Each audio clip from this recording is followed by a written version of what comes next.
Today we're going to take a bit of a deep dive into Beat Detective. You had an introduction from our last videos where we compared it with Elastic Audio, but today we're dealing only with Beat Detective. Beat Detective can be kind of a squirrely, funky tool to use sometimes. You see it here, and I say squirrely, funky meaning that there's a lot of controls, right? And there's a lot of dialogues, and sometimes it can take a little bit of doing and experimentation to get the exact results that you want. There are some pitfalls that we associate with Beat Detective that I'll tell you about right now, just up front. It's always a good idea to be working in sections when we're working with Beat Detective. That means if you've got a long clip, that spans an entire piece, it's much better to be working in 8, maybe even 4-bar increments or a 1-bar increment, such as the one that we'll be working on today. This is largely due to the fact that performances vary over time, so therefore thresholds vary and grooves vary, that sort of thing. And not to say the least about time signatures, which brings me to the next point, which is that you can see here that there is the option to enter the time signature in Beat Detective. Beat Detective is a very poor tool when dealing with mixed time signatures. So if you are going to use it for a piece that goes into 7/4, for example, you're much better off working in a very small segment, or maybe even working on the bar as a bar of 4 and then as a bar of 3. So another downside of using the tool. Um, Also want to make sure that your selection starts on a downbeat and extends across an exact number of bars and beats in the source material. We're going to do an exercise here in a few minutes, and you're going to see that we're going to have to make a tiny adjustment. It's the one that you're looking at on the screen right now, and maybe you can see this at bar 35. We've got this transient that comes just a tiny bit early before the downbeat, and then at bar 36, on what would be bar 1 of 36, we've got this transient that's coming in early. So as not to cut those transients in half, we're going to have to do some manual positioning or placement. All right, so what we are going to do here is we're going to be working with the session. We've got 5 drum microphones and this sort of loop that accompanies them poorly.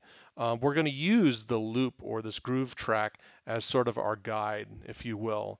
I'm going to play it for you here in just a minute, but the point of our exercise here compared with the one we did the other day is that we are actually going to be performing Beat Detective with selection of multiple drum tracks. So this allows Beat Detective to generate a set of beat triggers based on the accumulation of different clips. So it's actually taking sort of an aggregate, if you will.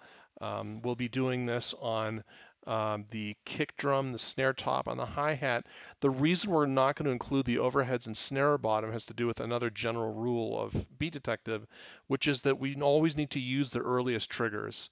So if we looked really close in here at a close level of some of these tracks, we might notice that some of these transients occur sooner than others. So you can actually, it's very obvious between the overheads and the kick track up here. You can see that the kick comes in well advance of any, represented recording in the overheads. And again, that has to do with the delay because of the microphone placement with respect to other parts of the kit. So we always want to make sure we use our earliest triggers. And that's partly to maintain phase relationships. We don't want to have any timing discrepancies creeping up on us. Otherwise, we're going to start to get that comb filtering phase cancellation effect. Which is why we're not using elastic audio for this, by the way, is because we run a much greater risk of introducing phasing issues with elastic audio. So again, we're editing a multi-track drum recording here with several microphones, and that's why we're using Beat Detective.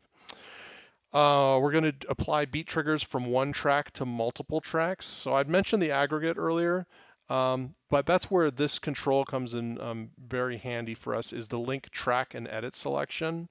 We're going to need to be flipping that on when we do this so that we, for example, and I'm in grid mode here, but if we are going to include the hi-hat in that selection as well, you'll remember that's what that does, that link track and edit selection. I'll just flip it off for right now.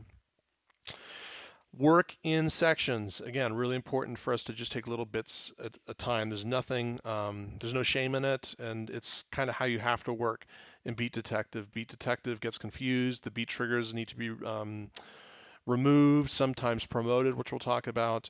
And then also finally, you cannot use a beat detective operation if you have fades embedded within the clip. It's really important. It just won't work. That said, when you use beat detective, you'll probably remember from the other video that I talked about the edit smoothing function, which is very useful for the sort of batch fade, that does not include the beginning or the end of the clip. So you're going to need to, after you've done your editing of smoothing, you're also going to have to go ahead and do these manual edits at the very beginning and the very end of the clip in question. All right, so I promised you guys I was going to keep it short here for these clips. These are 1 bar. It's going to feel like 2 bars because of the tempo and the subdivision nature of this piece of music. But let me play this all. Let me play this. You know what? The drum kit and the grooves separately for you, and you're going to hear that the grooves just don't work together, which is why we're going to essentially groove match to this track, the groove track. So here's what that sounds like.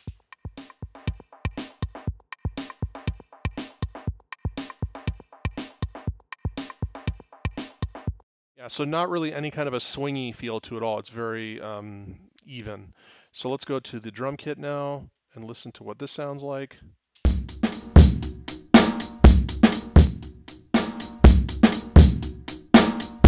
Yeah, so that's got kind of a swing or a swagger to it. So if I were to play these both together right now, they would not complement each other very well.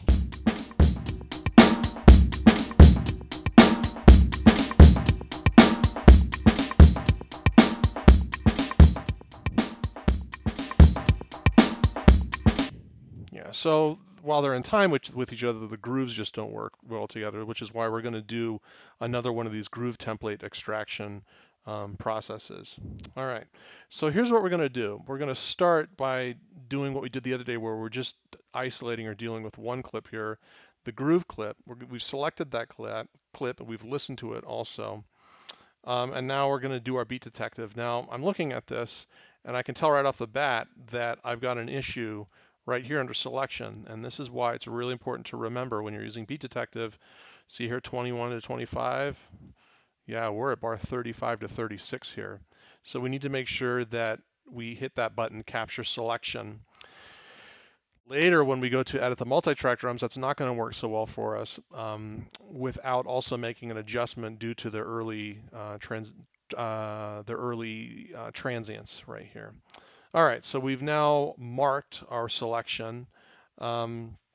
And we're going to do a couple more things here. We're actually going to go to high emphasis for the analysis. It's because this groove track is sort of high frequency oriented material, hi-hat, that kind of a sound. So it's going to work better for us in this case to use high emphasis instead of enhanced, which we usually use. So we're going to switch to that now. Want to make sure that 16th note is selected down here, which it is.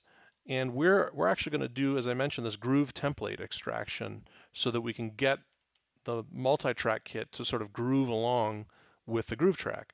So we're going to click the radio button that says Groove Template Extraction. I always like to show the trigger time so we can see exactly what subdivision these purple lines land on with the beat triggers. So I also like to use zoom toggle just so we get a better view of this groove. And yeah, so we can just hit Analyze now. And nothing yet, but you're going to notice here that as soon as I start to bring up the sensitivity, that we're going to start to get those purple triggers again. Those are our beat triggers. We want to get as many of them to show up as possible on subdivisions. You can see I've got subbeats selected here, but we don't want false triggers. So that's looking pretty good right now. And again, you know, this is a situation where I might use a slow motion playback, shift space bar.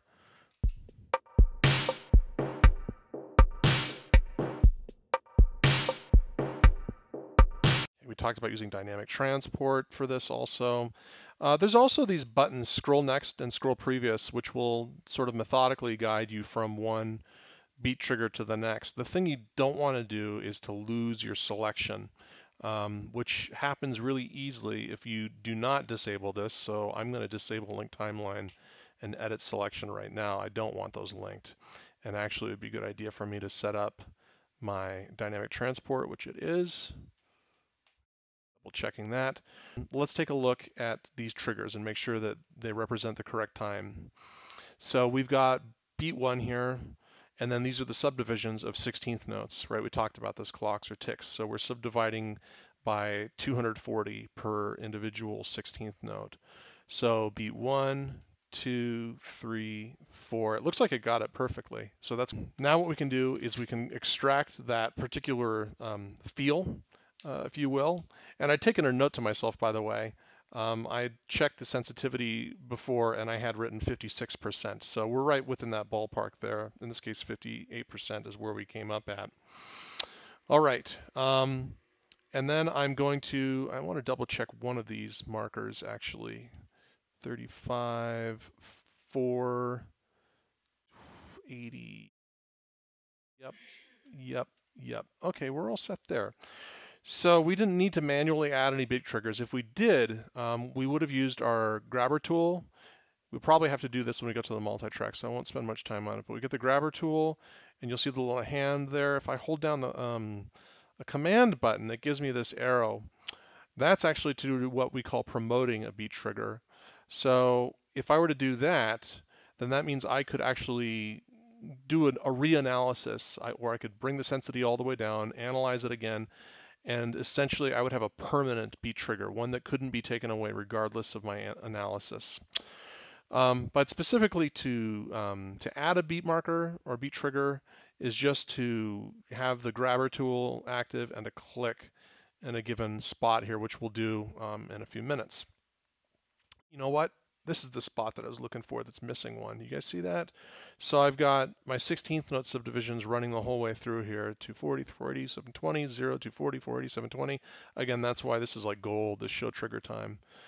And then here all of a sudden I've got the downbeat, beat 4, and then I've got, whoa, what happened to my E of that 16th note? Okay, I've lost my second 16th note subdivision. Where did it go? So I just clicked and I added a beat trigger there, and if I wanted to, again, I could. Yeah, it's really close. Okay, so we'll say that that's good. If I wanted to move it slightly, I could do that. If I wanted to delete it, I could hold down Option and click on it, but of course I don't want to delete it, so I'll just click there again. All right, so what we're going to do now is we're going to extract our groove from this. So I'm going to go ahead now that I've got all my triggers set properly and just hit extract.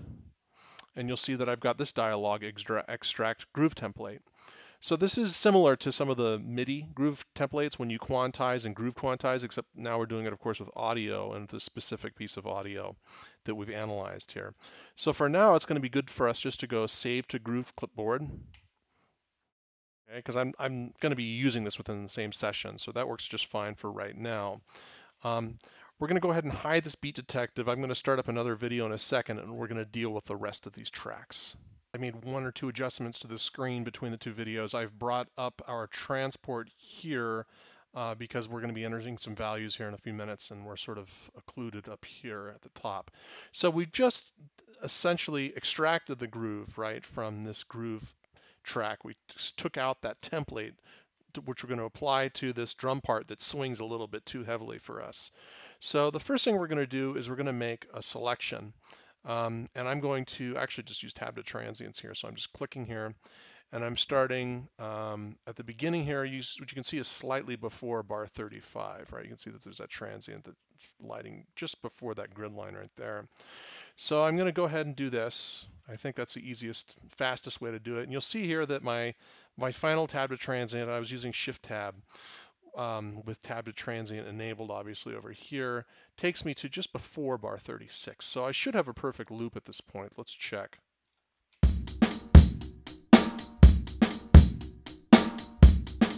Yeah, you know, and if I wanted to, I could have nudged. I could have used the arrows up here to change the timeline selection endpoint. There's a lot of different ways that I could have made that selection. I just wanted to use tab to transient, which is a good choice when you're dealing with drums, and it gets us right up against that transient there. Okay, and now what I'm going to do is I'm going to remove the potentially late triggers. Remember we said we always go for our earliest trigger, so I'm going to take out of the equation making sure that my link, track, and edit selection is enabled.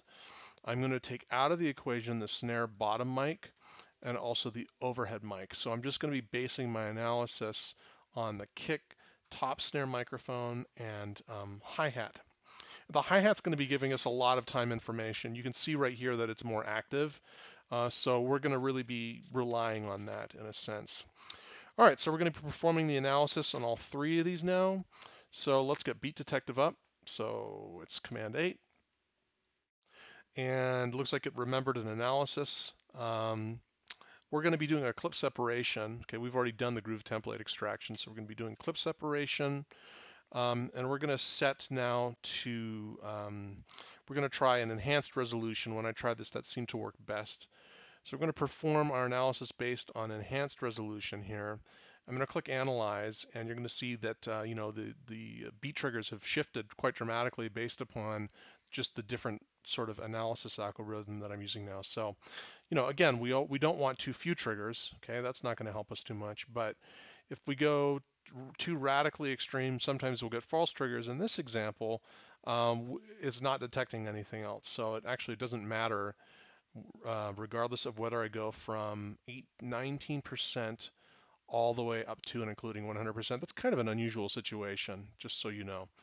I want to make sure that I'm going to be able to create pads or buffers between my cuts and the transients themselves. I don't want to chop the transients.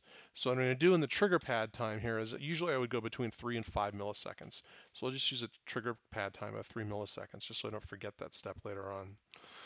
All right, let's zoom in a little bit now.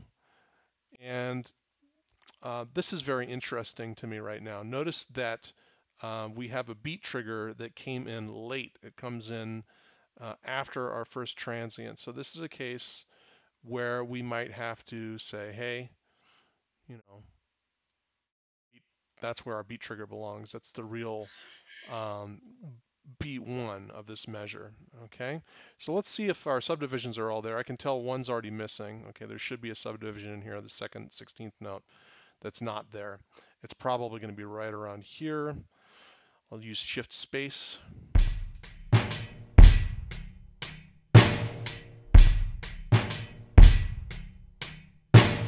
Downbeats look good. 2, 3, 4. And let's look at the hi-hat. That's going to give us more information. 1, 2, 3, 4, 1. Yeah, so, it's given us the 16th notes here. And, we're kind of probably eyeballing this now because, we're not hearing that strong 16th note there, but it's probably right around there. So that spaces it pretty evenly. And then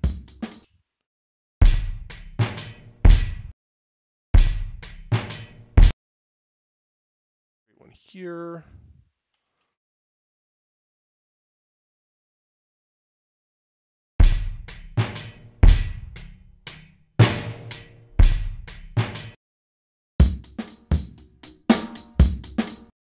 Yeah, and the reason I'm introducing the 16th notes also is because, you can see that one right there, and you can see that one right there as well. We could try this without the 16th notes, which would be a matter of holding down Alt Option, but it's going to give us not quite as refined a beat detection, and more specifically when we go to conform. So let's go ahead and put that back. And here we'll just put one right there.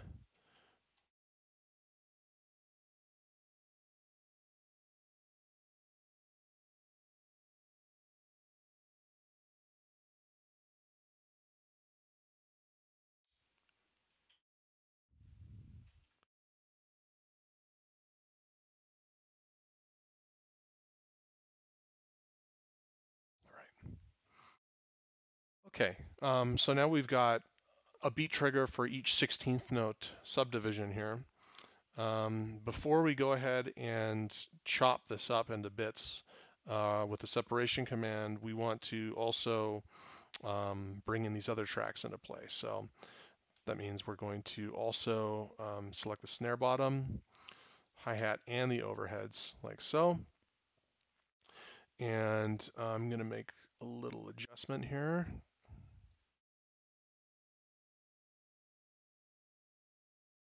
And I think everything looks pretty good. So I'm going to go ahead and hit separation and separate. Okay, so now these clips are broken up. I know I'd mentioned that the CPU requirements for Elastic Audio are more intensive than Beat Detective. Beat Detective actually requires quite a bit of RAM.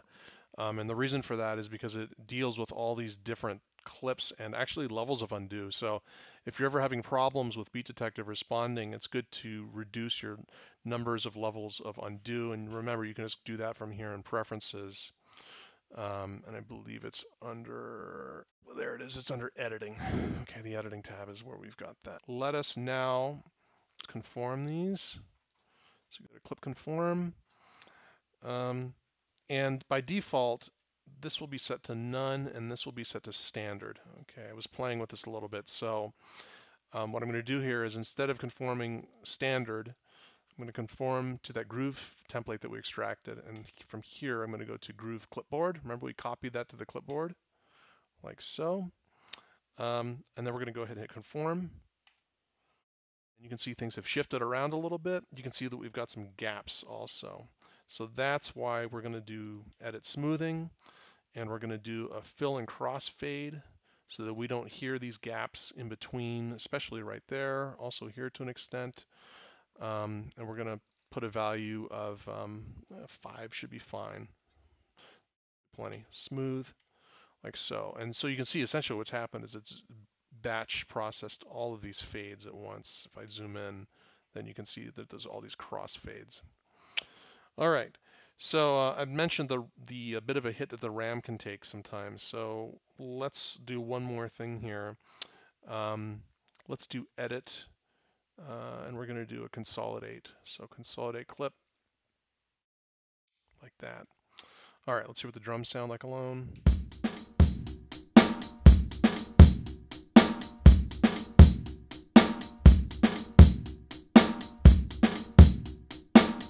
Yeah, so it's a lot less swinging than it was before. If I'd been really smart in setting this up, I would have created a duplicate playlist here so that you could hear the difference between before and now. But that would have been smart to create that safety, and it's just something that I forgot to do. So always remember to create a safety over here so that you can compare before and after. All right, let's hear everything works together. That's much better.